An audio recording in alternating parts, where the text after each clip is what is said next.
Here we go. Money talk. Here comes the money. Money, money, Dollar. Welcome to the Free Money Podcast. This is where we bring you the Brooklyn Bay Area consensus about institutional investing that you desperately crave. In whispered tones, even. Welcome back.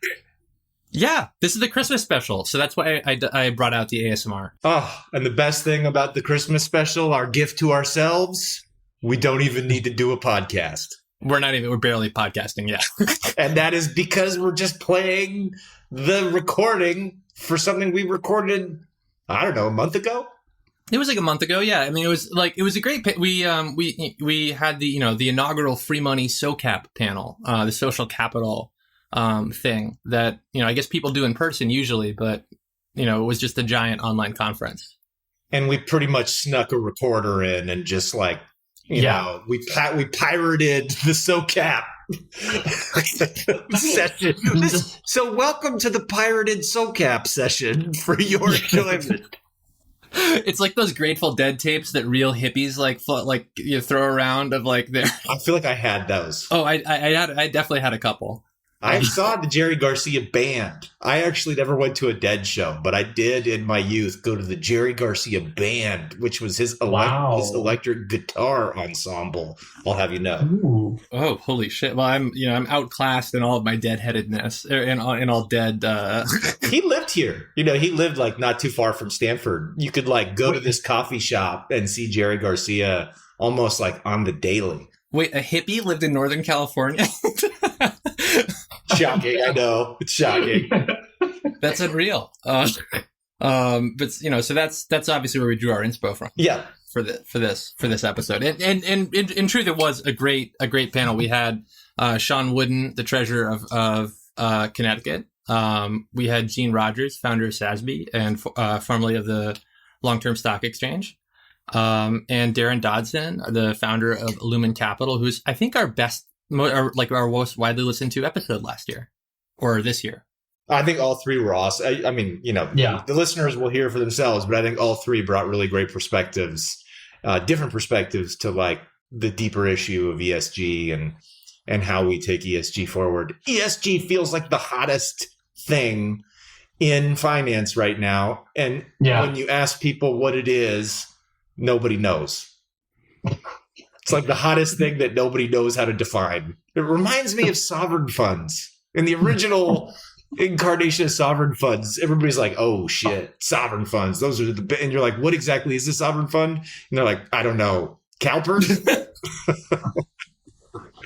Anyway. I love this language. I love how when you ask that question about anything, no one knows. Yeah, exactly. Exactly. But especially in finance, I guess this has been the year of, vague challenges or, massive challenges that can't really be addressed anywhere. And so, to the allocator class, ESG becomes something that you can do. That's kind of a nice thing to add, but it's very easy. That's a recipe for confused action. It is. And so maybe we should just play the tape. Yeah. Hell yeah. Well, here it is. And don't say we didn't warn you. This is a freaking great panel. It is. Bye. Love you. Bye. This is a very special panel. We've got, Ashby, obviously, Treasurer Wooden of Connecticut, and Gene Rogers. I guess maybe we could start by you guys all just introducing yourself really quickly. And maybe Daryn will get here by the time we're all done with that. Sure. Ashby, why don't we start with you? Sure. Hello, I'm Ashby. I co-host the Free Money Podcast. This is the Free Money Podcast 3D. Augmented reality, I think, is what this is. And so it's fun to be here with an opportunity to kind of bring the show live. But in my day job, I run a research center at Stanford focused on long-term investors and helping them design better investment processes, and then a bunch of stuff outside of that. But that's probably the most important bit. And then Treasurer Wooden, if you want to go ahead. Yes. Hi, I am the treasurer of the state of Connecticut, and I oversee pension fund of about 38 billion and a host of other responsibilities for the state's fiscal affairs. So keep it brief. Very cool. And Jean, how about you? Hi, everybody. Delighted to be here. I'm Jean Rogers, and I am the Chief Resilience Officer of the Long-Term Stock Exchange, where I work with companies to build their resilience and to give them the best possible start in life as they enter the public markets and achieve their long-term visions. Many of you may know me also as the founder and the former CEO of the Sustainability Accounting Standards Board. Delighted to be here. Fabulous. I am delighted to be with all of you. And I guess, we'll start in by talking about the sort of bugbear that we have on the Free Money podcast, which is fiduciary duty and the relatively narrow interpretation of it. Treasurer Wooden, you're an attorney in addition to being an elected official. So I guess we should start with you. What are you doing here? This, we're not trying to make investment returns right at the outset. How does your fiduciary duty relate to these other issues like systemic racism? Sure. So great question and clarification. I am trying to make money right at the outset for our pension fund beneficiaries. And yes, I spent 21 years practicing law as an investment lawyer. I represented pension plans in connection with their investments. I advised trustees on fiduciary duties. And so that intersections as a fiduciary have to always be mindful and look out for the best interests of beneficiaries.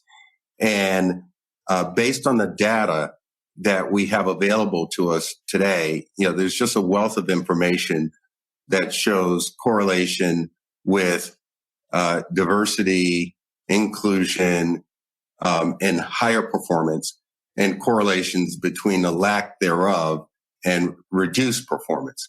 There are studies when we talk in performance, that's both in terms of companies and long-term shareholder value.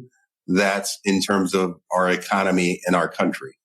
And with respect to the latter, I'd point to a McKinsey study, which showed that we could increase GDP as a nation by 2018, from 2018 to 2028. In that window, if we close racial disparities, we can increase GDP by 4 to 6%.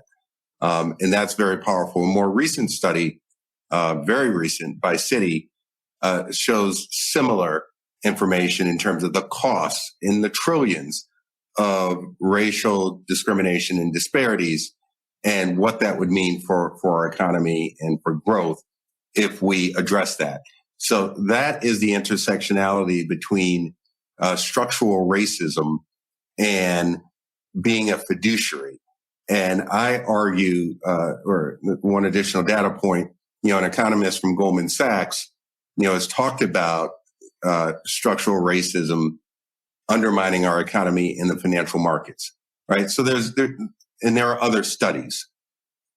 So as it relates to me being a fiduciary and an allocator of capital, I argue that when we know that performance, that there's correlation, and when we see teams that are not diverse, when we have underrepresented groups, what we're doing is we're overlooking higher potential value propositions.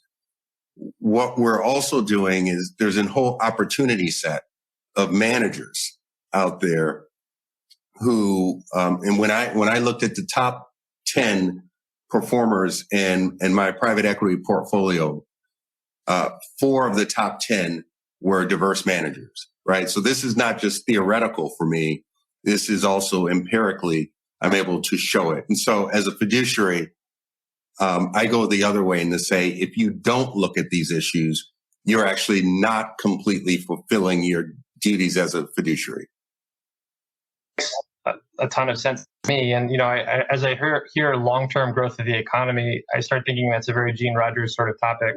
And I wonder, you definitely get this question a lot, right?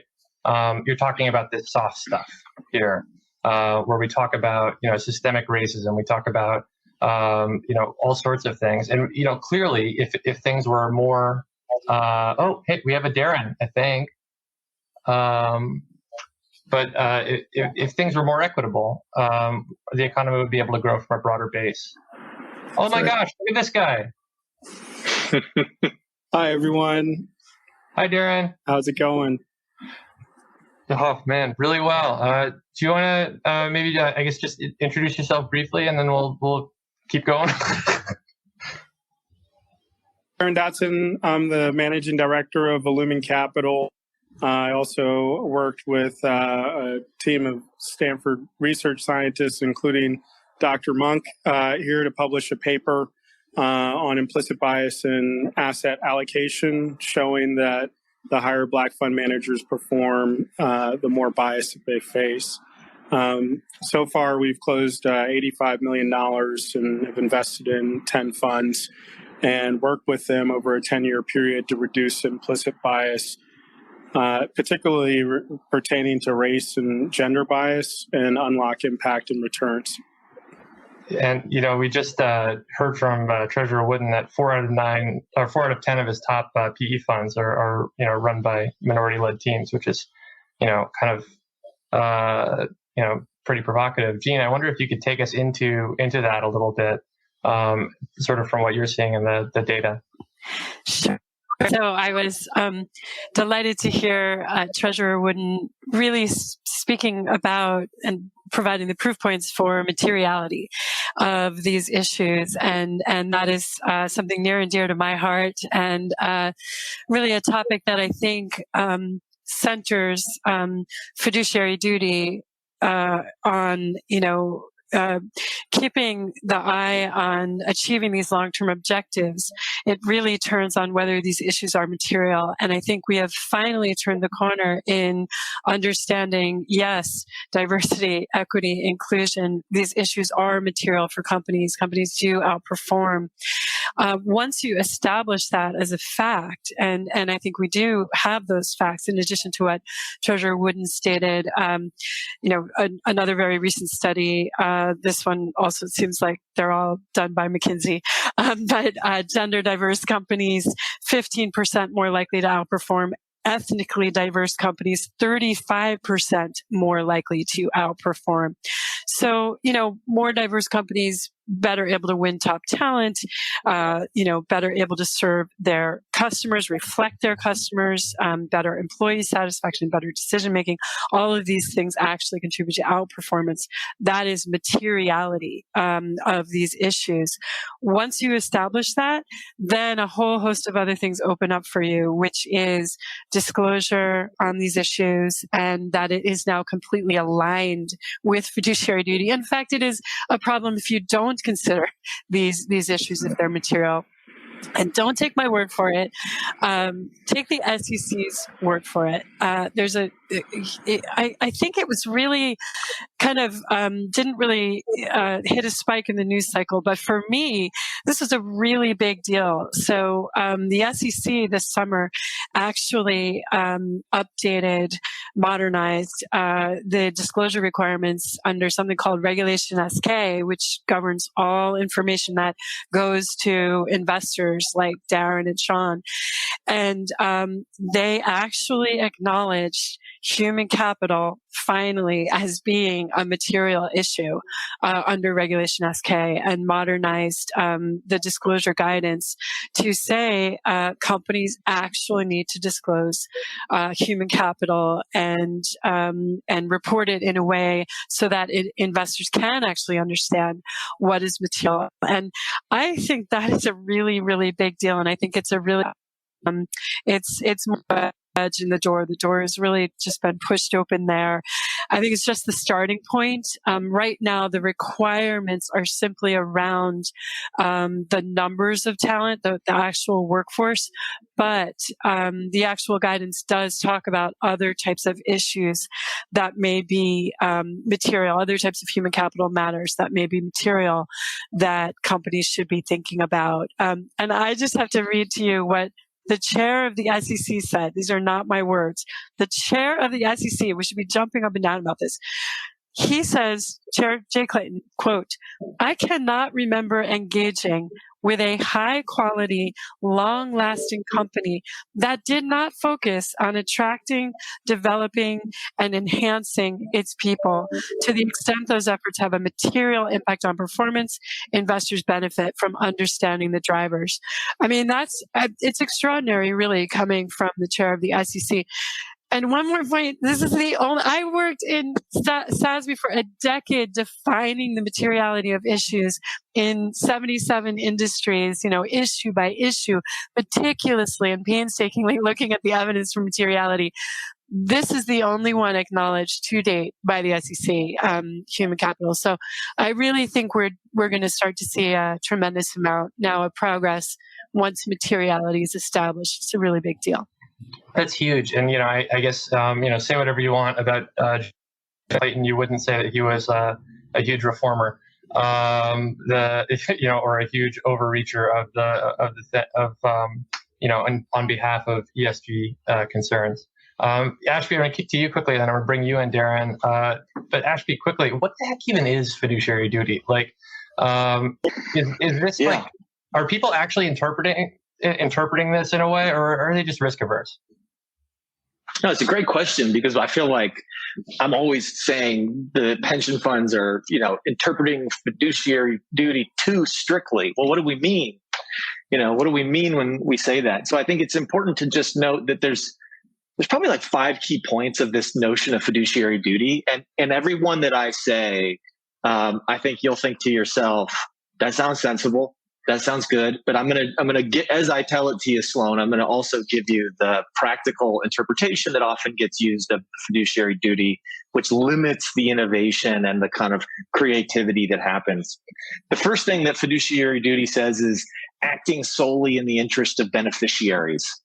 That's the first kind of clause, which sounds sensible. We should be focused on beneficiaries' needs. Unfortunately, it often gets interpreted to mean that we can't think about these long horizon risks to society or environment from our investment strategies. We just have to be laser focused on the needs of beneficiaries.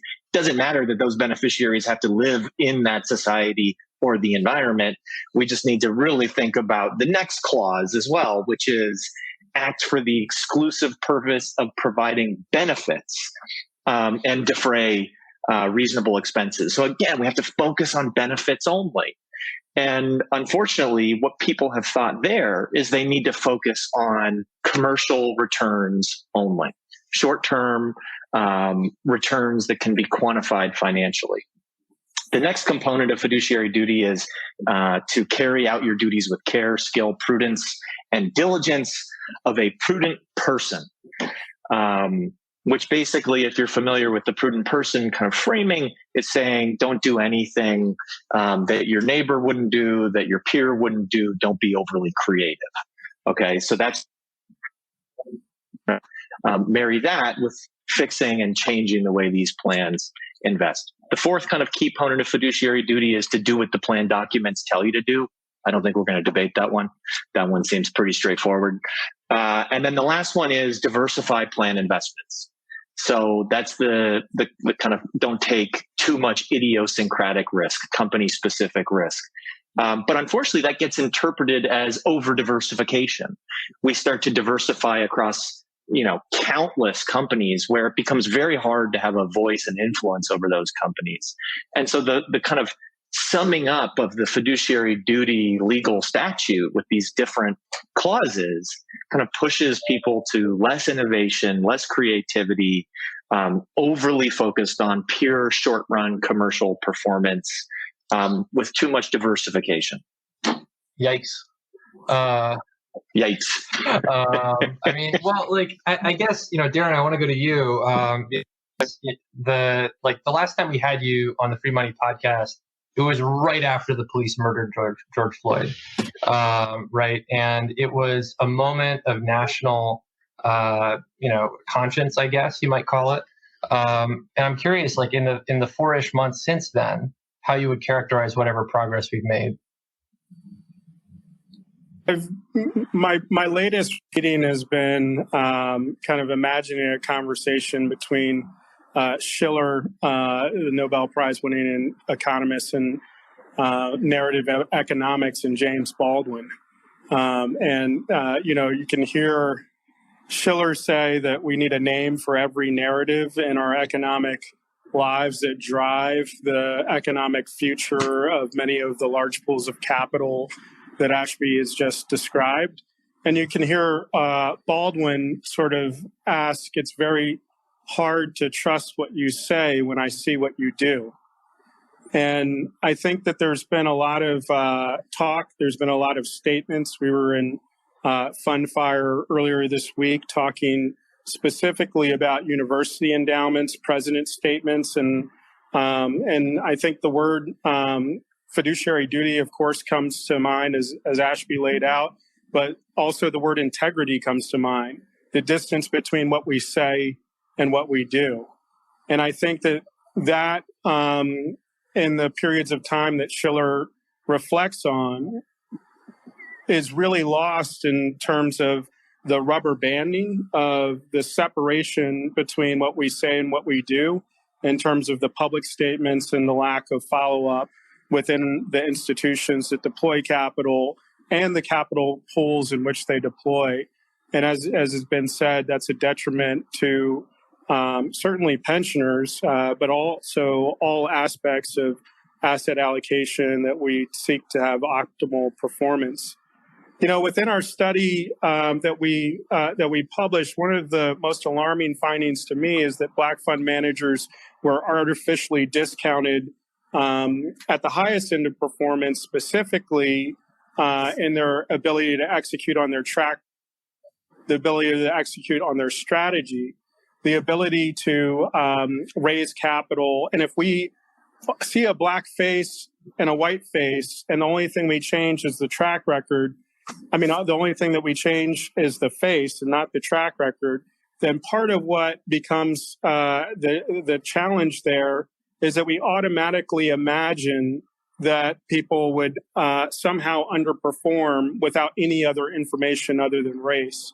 So we have a major problem within the leadership of asset allocation pools across the country and around the world, that we're underperforming, overlooking, and underestimating fund managers of color. And I think that that's a problem for about $35 trillion in undervalued assets that could be managed by a pool of the brightest and women and people of color in the world that haven't been given a shot. We also note that it's not a pipeline problem. We note that for many years, 40 years of emerging manager programs and trying to solve this problem through a tributary of the river of finance. We haven't gotten there, and what we need is actual mainstream pools of capital to flow in more optimal ways to create transformation in our industry and our world. That sounds great. And, Treasurer Wooden, you run a large mainstream pool of capital. And I know that you've been active in pushing for greater racial diversity on corporate boards from, a year or more ago. I wonder if you could take us inside that work, how that's looked from your seat. And because I know we're going to lose you in a couple of minutes, I wonder if you'd also touch on your view on the emerging manager program as well. Sure. All right. I'm going to try to cover a lot quickly. Hang on.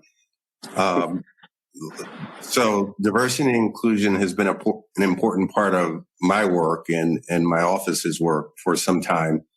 And last October, we launched the Northeast Investors Diversity Initiative. And this is focused on corporate board diversity for companies headquartered in the Northeast. And I think it was just last week, we put out a 1-year report on that effort. And this is very much a constructive engagement, how-to playbook manual resources, and about $300 billion in capital represented by the coalition of investors. And we just reported 9 companies have added diverse board members. in that 1 year period of time, another 3 companies, they've made amendments to their bylaws with respect to their boards on this point. And so good start, good progress, a lot more work to do, which we're doing as part of other coalitions like the 30% coalition as well. With respect to since what I'll call, I call our modern day Emmett Till moment in America, the killing of George Floyd. Since then, I issued a call to action for corporations to get off the sideline and to become part of the fight against systemic racism in our country. That led to a host of conversations with CEOs and who, in the conversation, similar to what Daryn was pointing out, is like, I want to have real conversations about real structural reform, systemic for the long term. We have to address police reform, but we have to go so much further than that effort in looking at racial, economic disparities, educational disparities, housing disparities, the full gamut. As a result of that, I'm pleased to report, and I did try to ferret out those who were just putting out statements for corporate branding purposes, or this has become the new thing to do, and saying, look, what I'm talking about is at least a 10-year commitment in terms of the work. As a result of that, I've convened I call it my coalition of the willing, but not the perfect, of about 15 CEOs as part of a working group. And these are all, market makers, large, they represent more than 360,000 employees across the country, 460 billion in market capitalization, and over 21 trillion in assets under management. And engaged in a conversation that's one in the mirror, like, what are you going to do to change your institution from boardrooms, C-suites to entry level and everything in between in terms of diversity and inclusion? And just as important is, I need you to look out the windows at these issues of disparities in America and how we can close gaps, how we can provide access to capital to communities that have been marginalized, businesses and otherwise. And that work is underway. And I'm doing that with the Ford Foundation. And I'm thrilled to have them come on board to partner in this work. And McKinsey Consulting, it's not announced yet, or I guess it is right now, will be coming on board to help us with this work as well. And the last thing I'd like to touch upon, which is, you mentioned emerging manager programs. So 2 things. I do believe that emerging manager programs done right, and that's a critical piece, done right, is beneficial as a growth vehicle, and emerging, diverse as well, right? And then they're not the same, but there's often a lot of going back to being a fiduciary, you have to look at emerging talent generally, right? And to just kind of tap that next generation of superstar outperformers in the market. 2, it is a systemic way to address systemic and institutional bias that has excluded looking at certain groups of managers. And 3, one of the important things that I've done this year, Connecticut has had a program for some time, but I've tried to take the learning over the past 15 years of our program and best-in-class programs from other parts of the country to say there's got to be a growth in a pathway, because the goal is not to stay in a quarantine of an emerging diverse manager bucket, but to develop a direct relationship with me as the allocator and as an LP.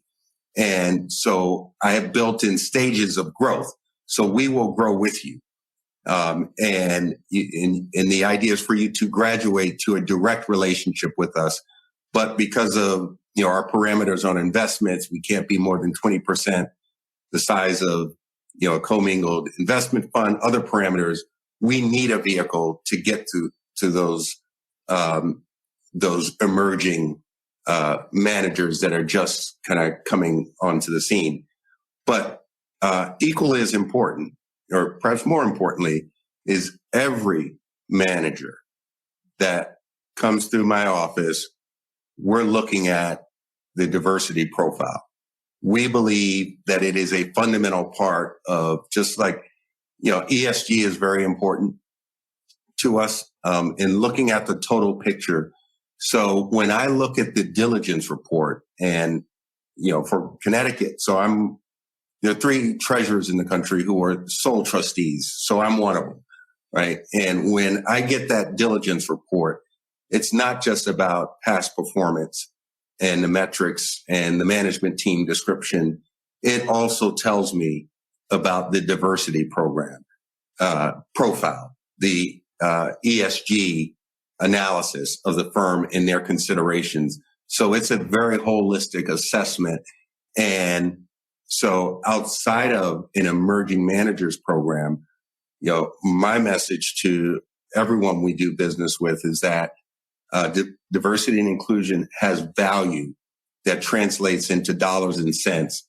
And as a fiduciary, I want to make sure you're not overlooking that and that gets incorporated into what you do.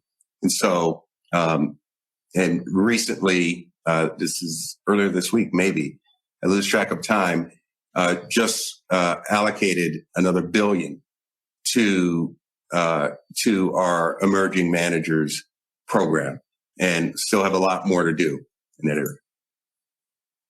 Well, yeah, that's a great answer. And, it feeds right into my next question, as you might predict, given that this is a panel. But first, I want to thank you, Treasurer Wooden, for taking the time to be with us today. Thank you. And thanks to the wonderful panelists. You're all doing amazing work. Keep it up. And for those of you who are in the audience, I want to mention that I don't want to hog the panel. So if you have any questions you want me to ask that are, that I'm not asking, please, by all means. But I want to say, Ashby, the answer to so many of the questions that we ask as an institutional investment kind of family or community, get answers that are like, well, it's a matter of time, or get these sort of incremental answers in general. Is that stuff that we as a community are well conditioned to hearing? It's a matter of time. I feel like what I often hear is it's not our job. Like in the world of asset owner beneficial investors, right? We're trying to help the LPs. We're trying to help the sovereign funds and the pension funds just be better at their jobs. What I often hear is it's not our job to innovate. We pick the innovative managers, and it's their job to kind of bring that innovation to us. And so, just waiting, I don't have like the patience anymore to just wait for these institutions to innovate. I also don't have the patience for like the perfect product to arrive on their doorstep. These organizations were designed to be conservative. Innovation was seen as a bug, not a feature. The fiduciary duty that we talked about already, the prudent person rule. We also forget that many of the big LPs in the world are monopolies. They own the right to manage the capital of that plan. Stanford Management Company will be managing Stanford Endowment for a very long time. The people will swap out, but the organization and its right to manage that capital remains. And that creates a whole series of very strange incentives inside these organizations, where the employees know that there's really not much they can do to destroy that right, the right to manage the capital, but they can do something to get fired. They can, and so I have a saying, like the only way you get fired from the pension space is if you innovate. And so when we think about, how much time do we need to take here before this kind of shifts to a world where the asset owners are prioritizing racial diversity and manager selection and hiring, like we need to trigger the innovation through a series of initiatives that reveal, like we did with the paper, Daryn and I, the extent to which this crisis is ongoing, so that the boards of directors can't sit back and do what they were doing last year for the next 10 years. Because the way we've designed the funds, what they were doing is what they are doing is what they will be doing. And somehow we need to break that that cycle of status quo through the type of work and the type of panels that we're doing right now. It's funny. There's sort of a magic to a panel where you get to, Daryn, earlier, a concept that I want Gene to respond to, this hypothetical notion of the James Baldwin, Bob Schiller conversation, where James Baldwin says, I hear what you say, but I see what you do. That's such a fascinating thing. It brings to mind this question of like, how long should we give corporations to do and disclose the right stuff? Is there any other way for us to hold their feet to the fire than by just forcing them to disclose? Another topic. Oh, sorry. I hear you. Oh, never mind. Yeah, I should be. You good? Am I good? I hear you. I hear you. Okay.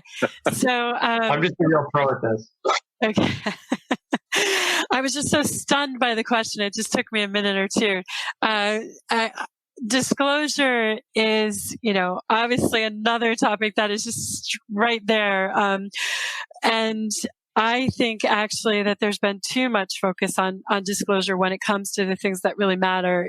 Everybody knows that what gets measured gets managed, right? Not in the ESG field. What gets measured gets disclosed, and that's about it.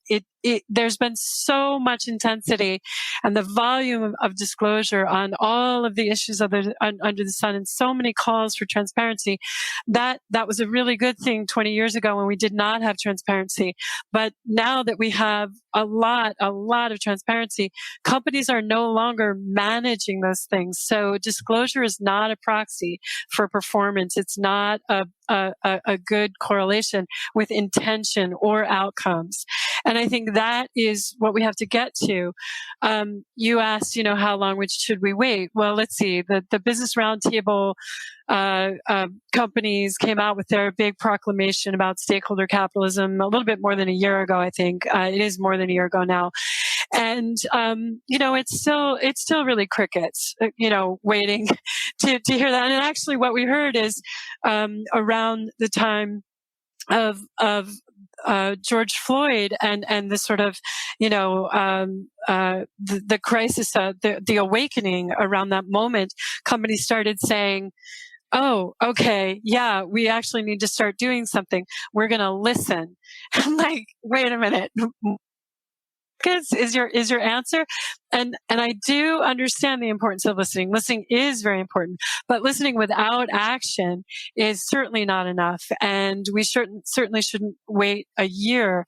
So disclosure is not the answer we have disclosure. We need to get to intention. Listening is not the answer forever. You may not know the right answer. Nobody does. These are complex long-term issues. I love that Treasurer Wooden said a decade. We're talking absolutely. We've been working on these issues. We've had these issues structurally for so long.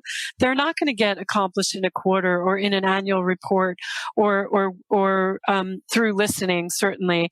So we need these long-term commitments for companies to make. And the only way that we're going to see the outcomes is if it's tied to incentives, not tied to disclosure.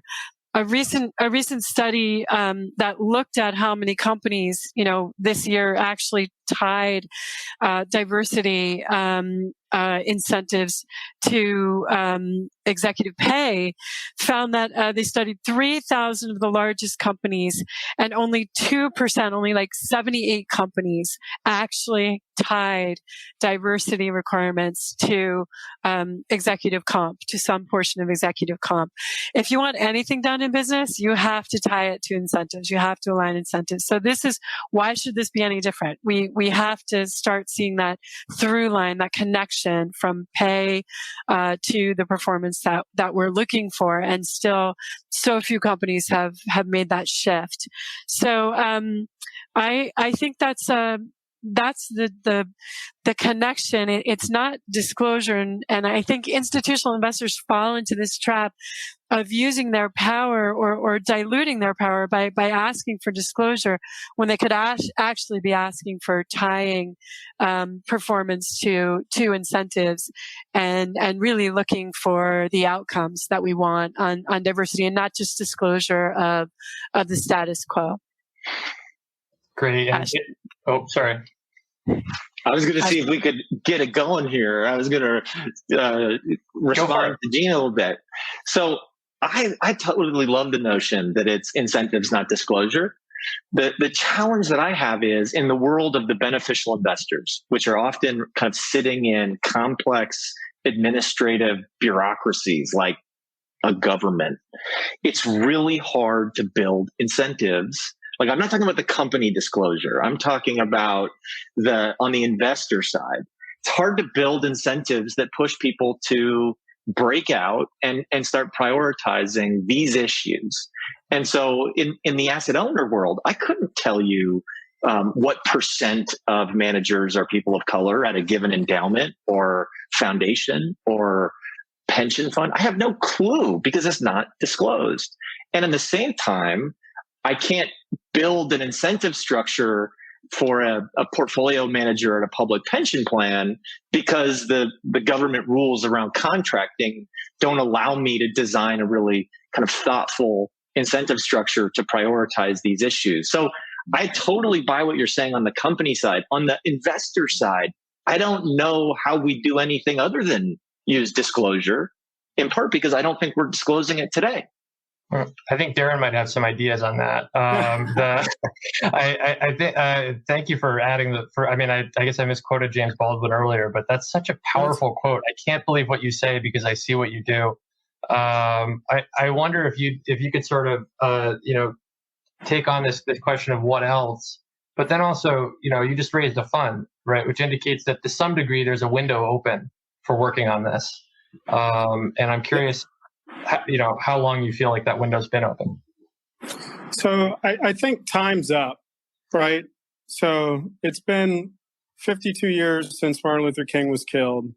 If you haven't figured out that we're losing tremendous value in 2020, after programs to solve this problem have been in place for over 50 years, we're missing something big. So to Ashby's point, we have to have innovation. And to Gene's point as well, we have to have innovation. We have to try new and different things because what we've tried in the past has not gotten us there. If we were playing a basketball game and we went out and we looked at the scoreboard and it was 69-1, we would feel like we were failing. And the asset management business and relating to achieving outsized returns and finding the women and people of color that are producing those returns, the corporations that speak like they have solved this problem, but their senior leadership, supply chains, their entire value chains are white. They have to try something differently and drive change.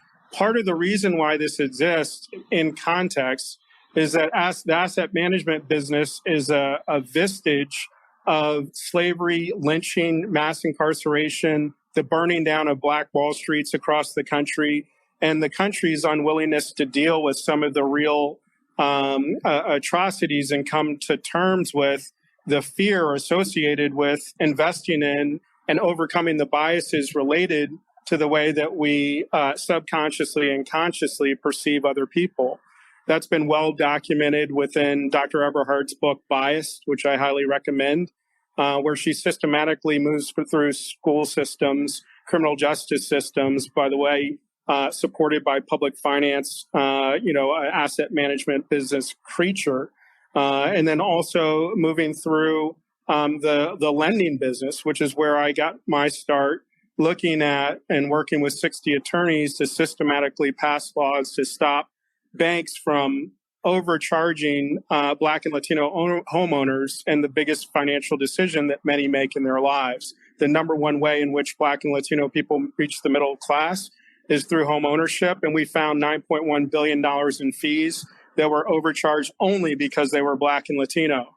So that is a systematic extraction of the American dream that went unexamined and unaddressed for 50 or so years while we were trying to think about the programs that were designed to fix this problem. So we're in a need of dire innovation. As you can see, people's voices are in the streets all around the country, facing the system that upstream leads to a 1% of $69 trillion managed by women and people of color that sends ripples and metastasizes throughout the financial system in ways that destroy the possibility of hope. Part of what I would tie this is one of the highest years of Black youth suicide at the high school level in the entire in history.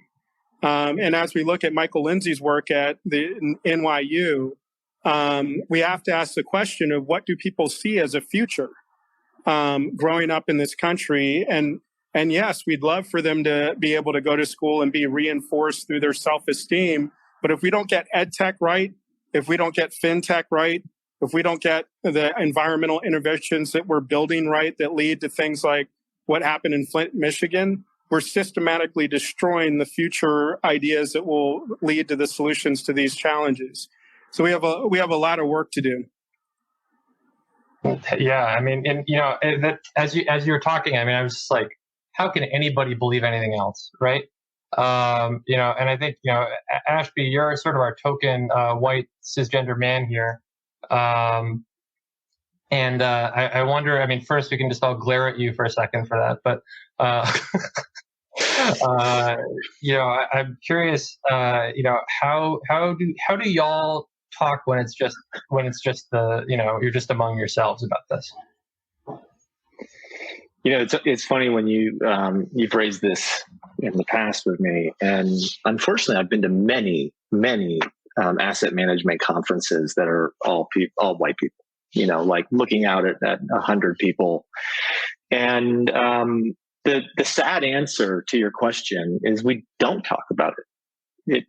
We are unsuspecting and we are unwittingly contributing. And it's not like when you're sitting in a room, there's no smoke-filled room where we're plotting to maintain our hegemony. At least I've never been in that one. But it's a willing to ignore the issue and pretend it doesn't exist. I can remember about 6 years ago, maybe 5 years ago, a lot of the people I worked with say, I will no longer do panels with only men. We need to have gender diversity. I have yet to hear any kind of a sentiment like that around racial diversity. And I feel like it's similar to those types of, beliefs, like I don't join panels without a woman on there. I don't go, I think we should all just say, I don't go to conferences without a diverse, attendee base. So the answer to your question, Sloane, I'm really sad to say is it doesn't come up. Yeah. Or it hasn't come up. Yeah. Which, I mean, geez, I think we have a question from the audience. Let's see if I can do this right. Sweet. Oh. Well, I broke it. I broke it again. That's great. Technology is really, really easy. Gene, let's go to you. I think we're talking about shifting perception, shifting the way that we think of these very big, deep problems. To what degree is it reasonable to expect, a market side shift will happen as a result of this, right? How would you expect, you're working with the long-term stock exchange. If people start thinking more long-term with their investments and, kind of taking these sort of racial topics and really integrating them, what changes? Well, I think for me on the market, the capital market, sort of thinking about what leverage, the buy side has, and thinking about how ESG, as a trend, really took off over the past decade and went from being implemented by a few socially responsible investors to really becoming mainstream. State Streets and the BlackRocks and the Vanguards and the Fidelities, and driven, of course, by owner demand and UMPRI. That sort of pathway, it took decades to mainstream ESG, from the time when we had a few socially responsible investors practicing that actually back in the 70s, to really mainstreaming, in, somewhere between, 10 to 15 years ago or 10 years ago. And so the question is, do we have the time, for it to take that same pathway where, where we have a few small group of committed people and we put the right owner demand in place. We prove the materiality. Then we have the asset managers doing what the owners, are looking for. I think this is more urgent, and we have learned lessons from that pathway. We know what that pathway looks like. So maybe we can accelerate that here. And it really does come back to the owners. The managers look to the owner mandates, and then they run that money and they innovate. The managers innovate to be able to produce that performance that they are looking for. But this is so much more urgent, and I'm just struck by how little change, as Daryn was saying, that we have seen. Just my daughter, who is a freshman in high school now, schooling virtually like everyone, was reading part of her freshman lit class, A Raisin in the Sun, and analyzing it and writing an essay on it. We were talking about that. And of course, I read that in high school, and many of you also did, because it was written in 1959. And I was reading it and it was eerie, and I was like, this could have been written a couple of weeks ago. And that is how devastating the effects are of systemic racism and intergenerational trauma. It's devastating. And that is, we are still experiencing this. So what's different now, and Ashby, to bring it back to investing, away from high school freshman literature. Okay, so, but let's bring it home here, Ashby. So what I think is incredibly interesting right now in this moment, that institutional investors are beginning to understand the relationship between specific risk or idiosyncratic risk and systemic risk. And investors are beginning to understand that climate risk, not our topic, but still out there, and inequality and these issues are systemic risks that actually have massive potential to negatively impact portfolios, but our entire market system, the capital markets. The relationship between specific risk and systemic risk was always treated as uncorrelated and managed differently, and you could diversify away specific risks, as Ashby said. Just as long as you have more than 25 stocks, you don't really have to worry about that. You don't have to worry about what companies are doing because everyone's diversified. Modern portfolio theory, right, was great for investing. It was terrible for systemic issues like climate change and inequality, because it decoupled how you manage those types of risks. We're beginning again to understand these are connected. What companies do, what they externalize, how they impact inequality, how they impact climate risk is contributing en masse to systemic risk. And we actually need to care what happens at the company level. We cannot any longer, if we ever could, rely on modern portfolio theory to diversify those risks and not worry about it, the systemic risks. So they are, in fact, connected, and we're beginning to understand that. And that is actually where the innovation needs to happen, because I don't know how to manage that other than to look at the outcomes. Ashby, tell us what we're going to do. Look, I loved absolutely everything you said. In fact, it made me remember, like in finance, diverse portfolios are so homogenous, right? It's like, people in the real world would be shocked at how non-diverse a diversified portfolio actually is, because it allows you to just give it away. Oh, the market will take care of these risks. We don't need to manage it proactively. And unfortunately, the market is a set of institutions designed over the course of 100 years, and they favor a certain type of people. So I want to keep hearing Daryn and you talk more than me, so I'll stop there. We have a great tactical question in the comments on the side that I'd love to get Daryn your view on, and then to the extent that everyone else wants to respond to it. Basically, how do we make sure we're not preaching to the converted, right? Or put another way, how do we make sure that we're effective advocates of change to the extent that we can use the seats we're in to change the world we live in? I think that's I'll use another James Baldwin quote here. And this is James Baldwin in The Fire Next Time, kind of talking to his nephew and saying of many people that wish they would be a part of creating change. Many white people is who he's specifically speaking to. To act is to be committed, and to be committed is to be in danger. And I think the danger may be misunderstood. He goes on to say that the greatest danger is the reimagining of one's own identity, which is a really, kind of profound point.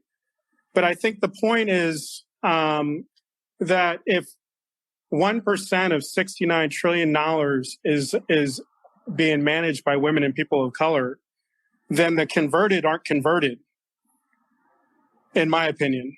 So the really hard thing, old buddy, like James Baldwin would say, is to realize that those that keep the system the way it is without doing anything are working actively against the way the system can become.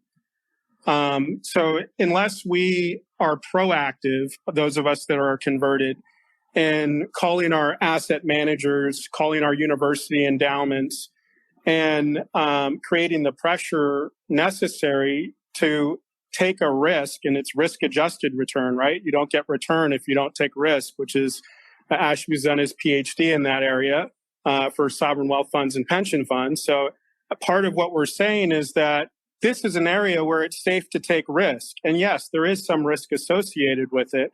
But what we found systematically, right, to Gene's point about systematic risk, systematically, asset allocators, 180 of them that manage over $1 trillion in capital, chose with the exact same information white-led firms almost every single time.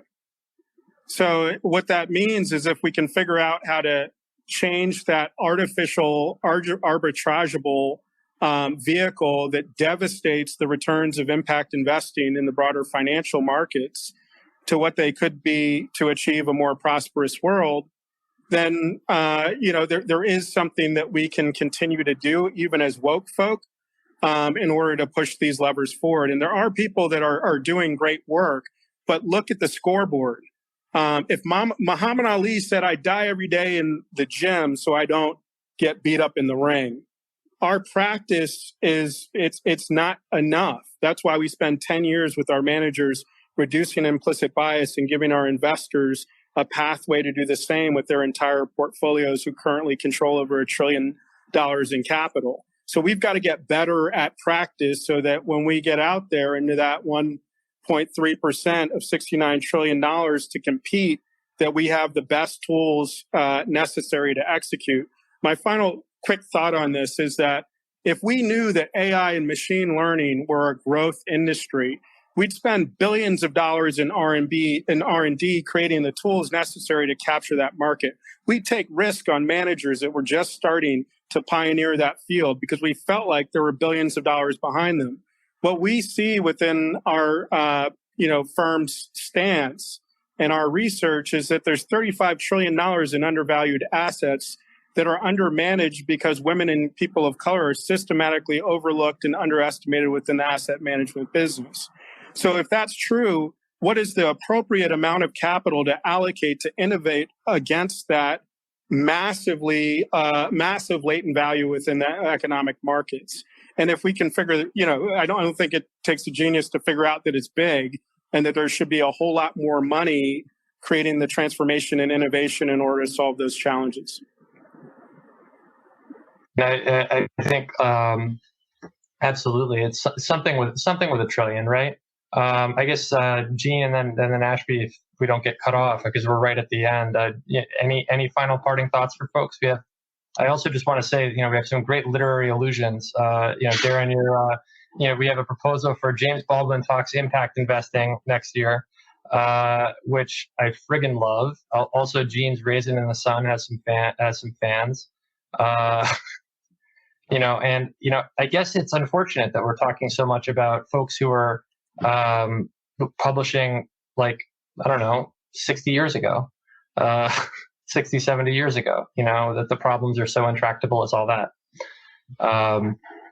But yeah, I guess we're at time. So I'll say thank you guys thank you to Ashby, to Gene, to Daryn, to Treasurer Wooden, and to all of you who are watching, listening. Me and my pile of laundry hidden under this little thing are very grateful to all of you. I'm looking like money.